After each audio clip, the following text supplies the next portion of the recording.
Macarena Gutiérrez es directora general de Atlantic Copper. Ha logrado tener un puesto de referencia en uno de los sectores con menor presencia femenina, que es la minería. Atlantic Copper, desde España, es el referente europeo en refinería de cobre y otros productos químicos. ¿Qué tal, Macarena? Bienvenida. Pues muchísimas gracias, encantada de estar aquí contigo y pasar un rato y disfrutar de esta entrevista. Muchas gracias a ti por dedicar tu tiempo. Sabemos que una directora general de una compañía con una clientela exigente, con un desempeño también muy relevante, no tiene tiempo para estas cuestiones, pero para nosotros es importante poder compartir con directivas, con directores generales, las preocupaciones de cualquier directivo. Atlantic Copper es una compañía que lleva muchos años vinculada a España, vinculada a un sector como es la minería, pero que también tiene derivadas que nos permiten de alguna manera poder disfrutar de los avances de la tecnología. Sin el cobre, muchas de las cosas que están en nuestro día a día sería difícil de entender. Pero queremos hablar también de tu desempeño profesional y del de tu compañía, por supuesto. Por eso hemos preparado una serie de preguntas que nos van a llevar a ir un poco más allá de la industria en la que estás e ir más al momento de directivo. Por eso este ciclo se llama Aula Directiva. Macarena, cuéntanos qué es lo que te quita el sueño. Cuéntanos cuáles son las principales preocupaciones que tiene una persona como tú que dirige una compañía como Atlantic Copper. Bueno, me vas a permitir empezar por un poco unos tintes. Es una empresa que está totalmente globalizada. Pertenecemos a un grupo internacional, un grupo americano, y por lo tanto la globalización es un aspecto que claramente nos impacta en el día a día y desde hace ya muchísimos años. Y a mí en unos momentos tan convulsos como los que estamos viviendo, me gusta empezar siempre con unos toques. Soy una persona optimista por naturaleza y me gusta empezar poniendo las cosas en positivo, ¿no? Ahora que parece que todo el mundo está lleno de retos, que es verdad, pero que yo creo que el mundo está mucho mejor de los últimos, desde luego, 50, 40 y 30 años, y creo que eso es importantísimo ponerlo en nuestro día a día, ¿no? A la hora de gestionar desde luego las empresas y todos nuestros retos. Y el mundo está mejor porque el PIB mundial ha crecido por 15, se ha multiplicado por 15 en los últimos 40 años. La población mundial, sin embargo, se ha multiplicado por 2, de 4.000 millones, o sea, ya somos 8.000. Quiere decir que el mundo es más rico y por lo tanto las personas viven mejor hoy en día que hace 40, 30 y 40 años. Y esto se ha transformado en que la pobreza extrema también se ha reducido y por lo tanto yo creo que la globalización es un movimiento, desde luego, que ha sido muy positivo. Bien, es verdad que lo que ha pasado es que se han trasladado rentas del mundo occidental a Oriente y por lo tanto ha habido una mayor distribución. Y yo creo que esto es lo que queremos en el mundo, ¿no? Progreso, y esto es progreso, ¿no? Por lo tanto, yo quiero partir de esa base de decir, oye, estamos mejor que hace, desde luego, 50, 40 y 30 años, pero es verdad que tenemos muchísimos retos encima de la mesa.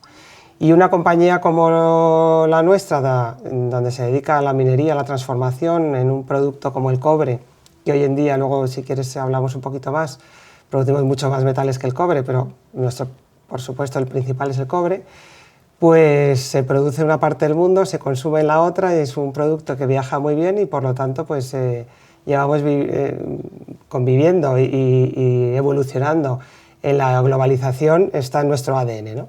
Y aquello que pasa en China nos afecta y lo que pasa en Sudamérica también, y por lo tanto tenemos que gestionar, ¿no? Dentro de este positivismo con el que he empezado. Es verdad que ahora mismo estamos en un momento de convulso, ¿no? Donde las dificultades, los retos, la ambigüedad, ¿no? del día a día y sobre todo yo diría la velocidad de los cambios pues tenemos, claro, nos obligan a gestionar de una manera, pues desde luego que con una visión, pero mirando en el día a día, porque lo que has pensado para dentro de un año quizás cambie y por lo tanto pues tienes que irte adaptando en cada momento. Así que bueno, pues con una visión de futuro, pero muy pegados al día a día. Claro, Macarena, pero estáis en un sector muy regulado y en un sector en que hay una casi hiperinflación de normas y de leyes. ¿Cómo navegáis en este mundo con tantas normas? Pues la verdad es que con alguna dificultad. No porque estemos en contra, o sea, yo creo que la regulación es imprescindible, pero lo que pedimos es una regulación, desde luego, eficiente, ¿no? Nos hemos encontrado, primero Europa está sobreregulada. Yo creo que las empresas, además, para navegar por este mundo tan incierto y con tanta volatilidad, cómo nos hemos enfrentado a ello es a través de la innovación y anticipación, ¿no? Intentarnos anticipar, porque estamos pues, todo el día mirando y hacia dónde va el mundo, qué es lo que está pasando, e intentamos anticiparnos a todo esto. Y no hay otra manera de anticiparse que a través de la... Bueno, ¿cómo anticiparte a todos estos retos? Pues innovando, porque tú te enfrentas a todos los cambios a través de innovando en los procesos productivos, en cómo ser más sostenible, en cómo aplicar las tecnologías que van saliendo a tu proceso para hacerlo pues, más eficiente y más competitivo. Y entonces, bueno, pues la regulación debe marcarnos, desde luego, hacia dónde debemos de ir, pero muchas veces, de hecho, la regulación medioambiental la marcan casi las empresas, porque son las que vamos innovando en tecnología y diciendo, oye, ahora podemos regular esto, como se marcan como se ponen los límites medioambientales, es porque la tecnología está ahí. Como comprenderás, no puedes poner una regulación si no existe la tecnología, ¿no? Entonces tenemos que ir muy de la mano, innovando las empresas, sabiendo cuáles son los límites, hasta dónde podemos llegar, y en ese momento viene la regulación. Lo que pasa es que hay un afán regulatorio que lo que hace, yo creo que la intención inicial del legislador, falta comunicación cuando se habla de colaboración público-privada, que creo que es imprescindible, de manera que el legislador escucha a las empresas y lo tenga en cuenta, y creo que eso se hace, pero creo que se podría hacer de una manera más eficiente. Yo creo que lo que le falta es la comunicación público-público, ¿no? Porque muchas veces lo que te encuentras es que una regulación medioambiental va en contra de una regulación de promover la industria o de promover en un momento dado algún tipo de tecnología. Entonces yo creo que lo que necesita Europa es una mayor comunicación entre el público-público, ¿no? De manera que cuando se ponen objetivos, ahora, la regulación vaya toda compasada de manera que se puedan conseguir los objetivos. Macarena, al mismo tiempo, hablas de Europa, pero sois una compañía que tiene su base en Europa, en España, en Huelva, en concreto, una empresa muy apegada al territorio, muy onubense, pero que pertenece a un grupo metalúrgico global de Estados Unidos. ¿Cómo concilias esa parte local con esa parte global? Esa empresa de toda la vida de Huelva con esa multinacional americana que piensa en global. Pues mira, el mundo de la minería es un mundo de, independientemente de dónde esté el capital, como hoy en día todas las empresas pues, cotizan en las bolsas de diferentes continentes, independientemente de dónde está el capital, al final la minería está donde está. O sea, Freeport tiene una presencia global en Indonesia, en Sudamérica, en Norteamérica, en Europa, y por lo tanto pues está muy acostumbrado a trabajar en los diferentes continentes, ¿no? Y además las minas normalmente están en sitios remotos, con lo cual también está muy acostumbrado, digamos que casi Huelva es el sitio más moderno, ¿no? De donde están las minas, que están en el mitad del desierto de Arizona, en Perú, en Chile, en Indonesia, en la isla de Java, con lo cual la multinacional minera en general está muy acostumbrada a tener una gran diversidad de localidades, ¿no? Y a nivel Huelva, a nivel onubense, ¿no? cómo lo vive, digamos, cómo lo vivimos en el terreno, También la minería lleva desde hace 5.000 años desarrollándose en Huelva. Los fenicios fueron los primeros que vinieron a explotar las minas de Río Tinto y se han seguido explotando y el punto álgido de las minas fueron con los británicos a finales del siglo XIX, con lo cual hay una gran historia británica tanto en las minas de Río Tinto como en Punta Umbría el mundo minero está muy acostumbrado a tener accionistas de otros lugares y la propia Huelva, ¿no? Tiene unos, pues te diré que los deportes, el fútbol, eso viene de los ingleses, el tenis, es decir, que está muy acostumbrada, o las raíces, digamos, tiene muchísima historia y por lo tanto, bueno, pues es parte natural de... De ahí vuestro nombre también, de Atlantic Copper, y como esa conexión atlántica, ¿no? Que empieza en Huelva, pero sigue, como decías, por el Reino Unido y termina también en Estados Unidos, que es donde está vuestra matriz. Así es. Hay sectores que tienen buena prensa y hay otros que siempre se llevan pues el San Benito de la mala reputación. Quizás sectores industriales, sectores extractivos, sectores como la minería no han sido los que han tenido mejor prensa. Pero, sin duda, sin alguna de las actividades que te toca a ti liderar en Atlantic Copper, la vida sería muy diferente, ¿verdad? Pues efectivamente, Iñaki, no habría vida sin cobre. El cobre lo tenemos absolutamente en nuestro día a día. Desde que te despiertas, todas las casas, los electrodomésticos, tu despertador, tu coche, tu ascensor, todo se mueve gracias al cobre. Por lo tanto, no habría vida sin cobre. Y además, pues esto, en los usos actuales, ¿no?, de la tecnología y la digitalización, el cobre va a jugar también un papel fundamental. Las energías renovables, el coche eléctrico, la digitalización, es mucho más intensivo en cobre además que las tecnologías actuales y por lo tanto pues la demanda de cobre lleva creciendo en los últimos 20 años, pues se más que duplicado y se espera que para el año 2040 se crezca un 40%. Y esto es debido a eso, a lo que te digo, ¿no?, de todas las tecnologías de sostenibilidad, pues son mucho más intensivas en cobre y en otros metales, ¿no? Ahora se habla mucho de otros metales. Nosotros producimos además en Atlantic Copper cobre, oro, plata, paladio, platino y ahora estamos invirtiendo en un proyecto maravilloso de economía circular, de reciclar toda esta parte electrónica que llega al final de su vida útil y por lo tanto vamos a producir todos estos metales de una manera además reciclada. Y por lo tanto vamos a contribuir a la sostenibilidad también, porque nuestro propósito es producir cobre de una manera sostenible para poderlo abastecer al mundo entero. Con lo cual estamos muy interesados y trabajando en una mejora de los procesos y de la sostenibilidad. Eso hace que también pues, la competencia esté creciendo, ¿no? Y esto interesa mucho a nuestros espectadores, a los que siguen Aula Directiva, más allá de que estén en esta industria o no, porque esa competencia intensiva hace tener una forma de dirigir especial. ¿Qué es lo que hace? ¿Cómo orientas tu forma de dirigir o la Dirección General de Atlantic Copper con esa competencia global tan intensa?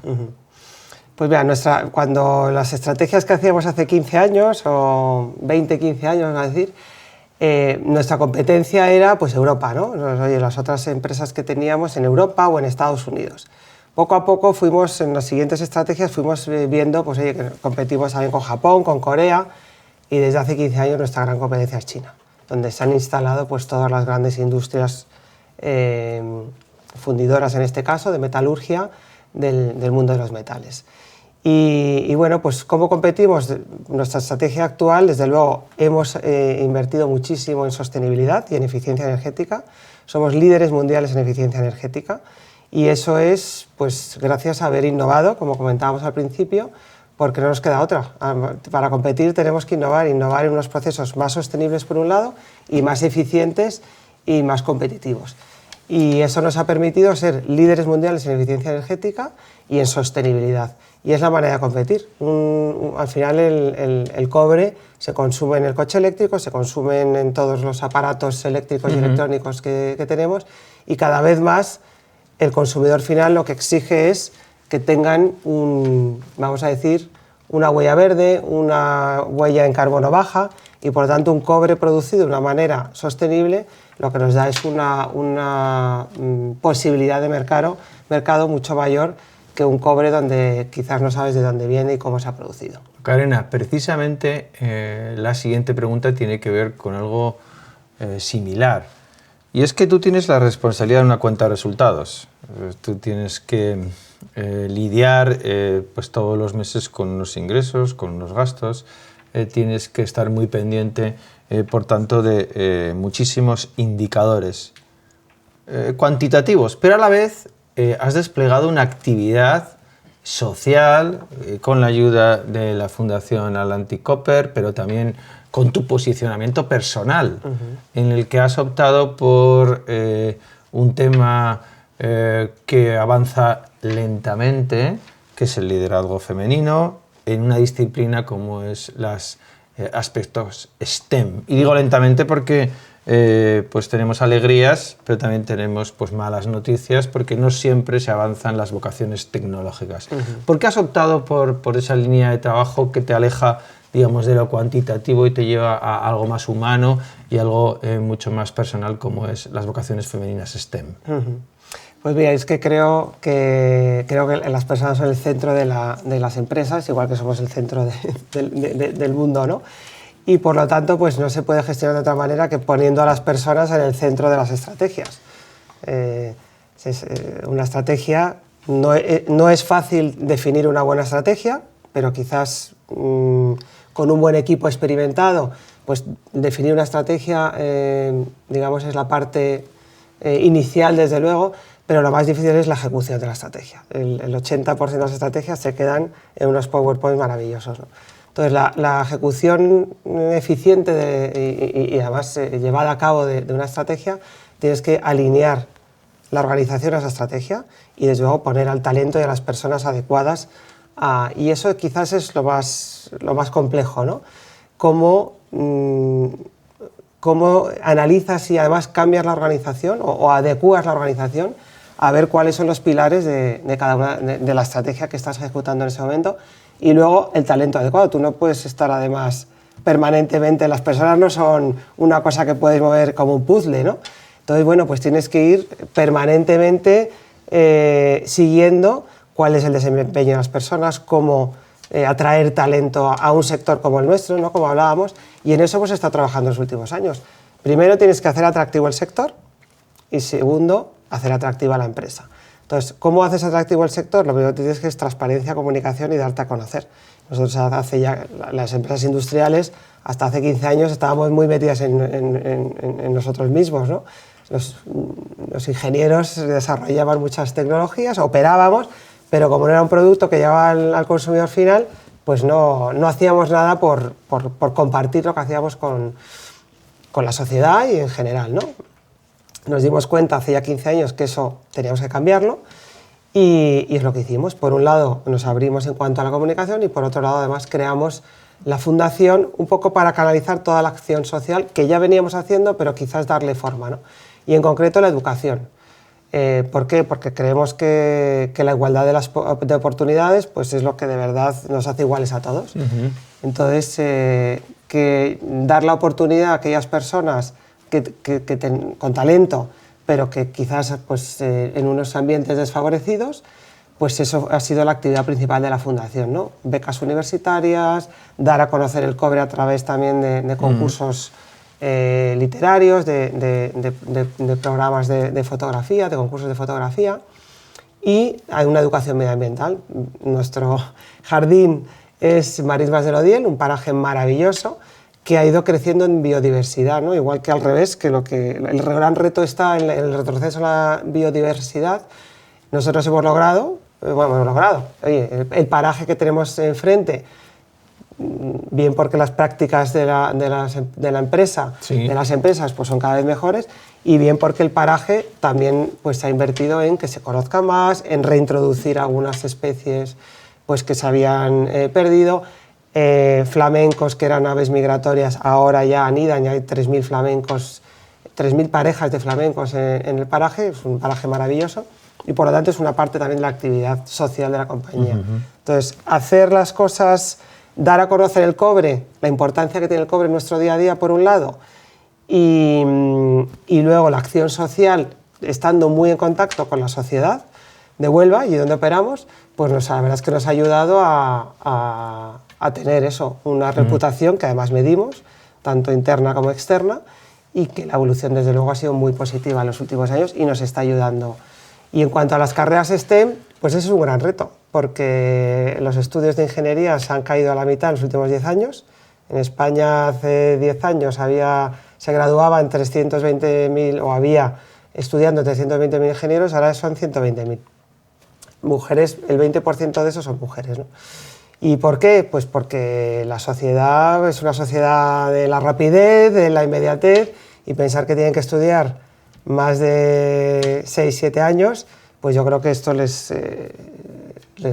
impide, ¿no? No les parece las carreras STEM no son unas carreras atractivas hoy en día. Entonces yo creo que hay que hacerlas atractivas, lo que hacemos es programas también a través de la fundación y de divulgación. Las ingenieras que trabajan en nuestra empresa tenemos proyectos para que vayan a los colegios, que es donde hay que empezar a despertar esas vocaciones.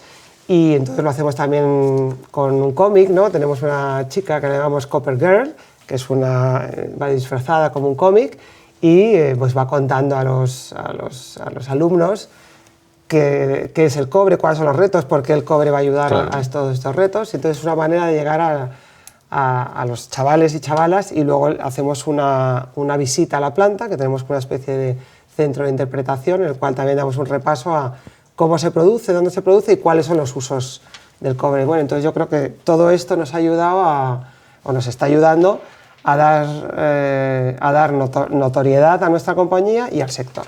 Carolina, tenemos que ir terminando aula directiva, y queremos hacerlo con una parte más personal, porque en tu caso pues has hecho una carrera en la que poco a poco has ido escalando posiciones, desde estadios más técnicos, más puramente, digamos, con disciplina financiera, a gobierno corporativo, a tener roles de gestión más amplios, más multidisciplinares.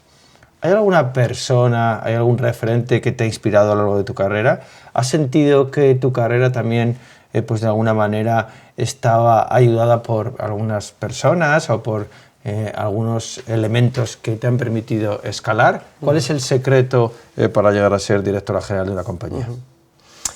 Pues yo te diré que creo que bueno, más que el secreto, yo cuando cuento así o cuando me preguntan, yo creo primero, los valores que me inculcaron desde luego en mi familia creo que van a acompañar y me van a acompañar pues toda mi vida, ¿no? El valor del esfuerzo, el valor también de la curiosidad, del aprendizaje, de la diversión, del optimismo, creo que también es muy importante y es una característica de lo que tengo y que me ha acompañado en toda mi carrera.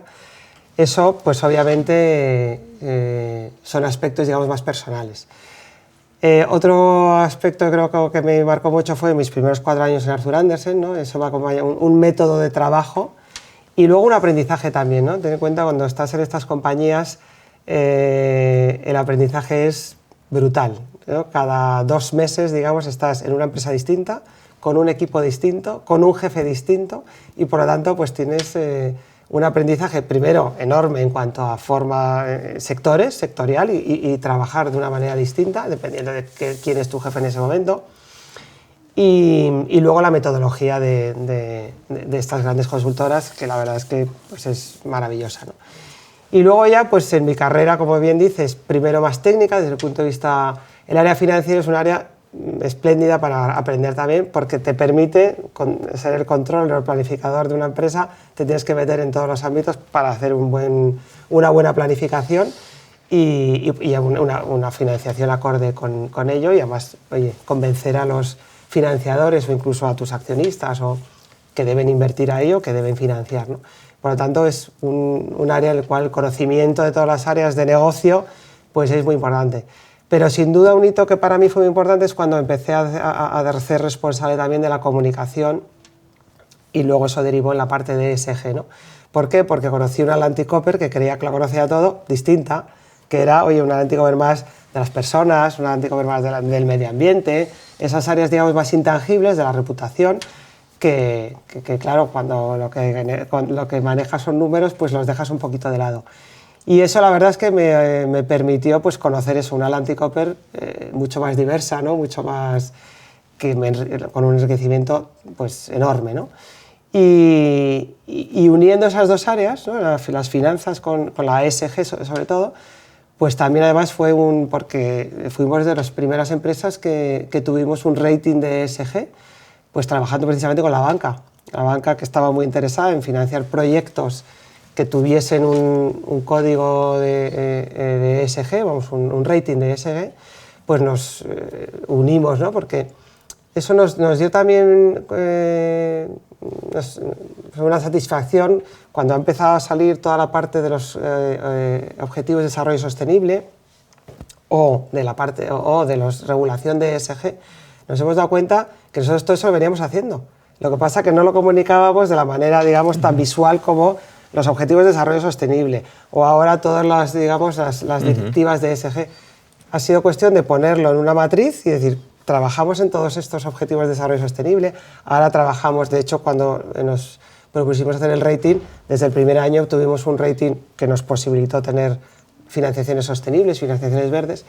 Y por lo tanto, bueno, pues es una satisfacción el ver, oye, eso, cuando hablaba al principio de nuestra charla, ¿no? De la anticipación, de la innovación, pues nos hemos anticipado a los objetivos de desarrollo sostenible, nos hemos anticipado. Lo que pasa es que quizás no lo comunicamos de una manera tan atractiva como se hace ahora, ¿no? Entonces, bueno, pues esa manera de comunicar, pues yo creo que nos ayuda mucho.